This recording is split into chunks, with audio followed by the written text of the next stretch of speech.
अस्सलाम welcome to MR academy YouTube channel. आज हम हमारे टॉपिक है ईआर। आज हम ईआर पे बात करेंगे कि ईआर क्या है, और ये एबायोटिक की तीसरा टॉपिक है जो हम आज पढ़ेंगे।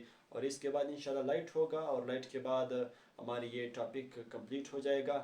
और इसी मेरे चैनल पे तकरीबन जो मिडिल क्लासेस की तमाम साइंस है वो इंशाल्लाह मैं अपलोड करूँगा। तो पीछे की भी जो वीडियोस हैं उसको देखो। हमने बायोटिक भी पढ़ा है, चैनल में पढ़ा हुआ है, उसको भी देखो। आज हमारे टॉपिक है एयर। आज हम एयर पे बात करेंगे। एयर का मतलब है हवा। Living things can not live without air. जानदार जो है ना ये हवा के बगैर नहीं रह सकता, क्योंकि एयर जो है ना ये एक मिक्सचर है गैसेस की। मिक्सचर क्या है? दो चीज़ें भी मिल जाए वो मिक्सचर बना लेती है। जब मुख्तलिफ सी चीज़ें आपस में मिलती है तो इसको हम मिक्सचर फिर कहते हैं। हवा जो है ना ये भी एक मिक्सचर है, गैसों का मिक्सचर है। इसमें मुख्तलिफ से गैसेस है, कार्बन डाइऑक्साइड है, नाइट्रोजन है, ऑक्सीजन है, इसी तरह बहुत से और भी गैसेस है जो हवा में मौजूद है, जो अबुडेंट मकदार में है, जो कसरत से हैं। वो ये तीन गैसेस हैं। आज हम पढ़ेंगे कि हवा क्या है। ये बायोटिक का एक टॉपिक है, तो इसमें हम हवा पढ़ेंगे कि हवा का बायोटिक के साथ क्या रिलेशन है। तो air is a mixture of different gases. हवा मुख्तलिफ गैसों का अमीज़ा है। क्या है अमीज़ा? यानी मुख्तलिफ गैसें मिलकर उन्होंने हवा बनाई है। इसमें आई मतलब ऑक्सीजन है, कार्बन डाइऑक्साइड है, नाइट्रोजन, एटीसी वगैरह वगैरह। ऑक्सीजन जो है ना ये 21% हवा में मौजूद है। और ऑक्सीजन का क्या रोल है? It is use in respiration. ये रिस्पायरेशन में इस्तेमाल होती है। और रिस्पायरेशन प्लांट्स में भी होता है और एनिमल्स में भी होता है। ये खुराक को तोड़फोड़ करता है रिस्पायरेशन ऑक्सीजन की मौजूदगी में, और इसी खुराक से फिर एनर्जी हम हासिल करते हैं। यानी रिस्पायरेशन जो है ना ऑक्सीजन का मोहताज है। ऑक्सीजन की मौजूदगी में ये अमल होता है, जानदारों में भी होता है, प्लांट्स में भी होता है। और ये क्या करती है? खुराक को तोड़फोड़ करता है ऑक्सीजन की मौजूदगी में, और उसी खुराक से फिर एनर्जी हासिल करती है। और जानवर जो है ना ये इसी एनिमल्स जो है ना ये इसी क्या करती है? इसी एनर्जी को इस्तेमाल करती है। यानी ये ऑक्सीजन का मोहताज है, ऑक्सीजन की मौजूदगी में होता है। इसी के साथ विदाउट रिस्पायरेशन, यानी रिस्पायरेशन के बगैर, विदाउट रिस्पायरेशन, रिस्पायरेशन के बगैर living things can not obtain energy from food.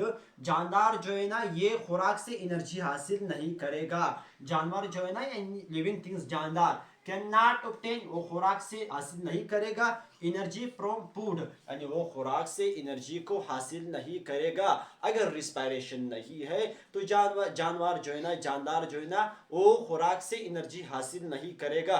क्योंकि मैंने कहा था कि जो रिस्पायरेशन है ये ऑक्सीजन की मौजूदगी में होता है। अगर ऑक्सीजन नहीं है तो रिस्पायरेशन भी नहीं है। अगर रिस्पायरेशन नहीं है तो जानवर जो है ना ये खुराक से एनर्जी को हासिल नहीं करेगा। यानी रिस्पायरेशन नहीं था तो एनर्जी भी नहीं होगा। और अगर ऑक्सीजन नहीं था तो रिस्पायरेशन भी नहीं होगा। ऑक्सीजन होगा तो रिस्पायरेशन भी होगा, और जितना ज्यादा ऑक्सीजन होगा उतनी ही ज्यादा रिस्पायरेशन होगा। कार्बन डाइऑक्साइड इसका जो शॉर्ट फॉर्म है वो CO2 है, और ऑक्सीजन का जो शॉर्ट फॉर्म है वो O2 है। और कार्बन डाइऑक्साइड हवा में 0.04% मौजूद है, इसका परसेंटेज है।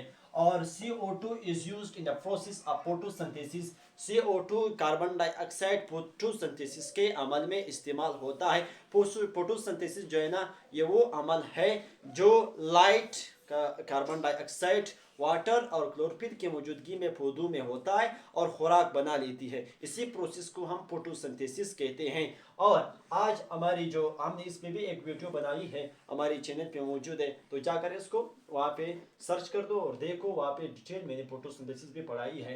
यानी CO2 is used in the process of photosynthesis. CO2 जो है ना ये फोटोसिंथेसिस के अमल में इस्तेमाल होता है। फोटोसिंथेसिस वो अमल है जो पौधों में खुराक बना लेती है। और किसके मौजूदगी में? वाटर, लाइट, कार्बन डाइऑक्साइड और क्लोरोफिल, इन चार चीज़ों की मौजूदगी में ये खुराक बना लेती है। विदाउट CO2 प्लांट्स के नॉट प्रिपेयर फूड। CO2 के बगैर पौधे जो है ना ये खुराक हासिल तैयार नहीं करेगा। CO2 के बगैर, अगर CO2 नहीं है तो फोटोसिंथेसिस भी नहीं होगा। अगर फोटोसिंथेसिस नहीं है तो खुराक भी नहीं है। अगर खुराक नहीं है तो लाइफ भी नहीं है। यानी तमाम जानवर जो है ना, तमाम जानदार जो है ना वो डिपेंड करता है प्लांट पे, और प्लांट पे इसलिए क्योंकि पौधे अपनी खुराक खुद तैयार करती है, वो क्लोरोफिल की वजह से। CO2 is the basic requirement of photosynthesis. ये फोटोसिंथेसिस का एक बुनियादी ज़रूरत है।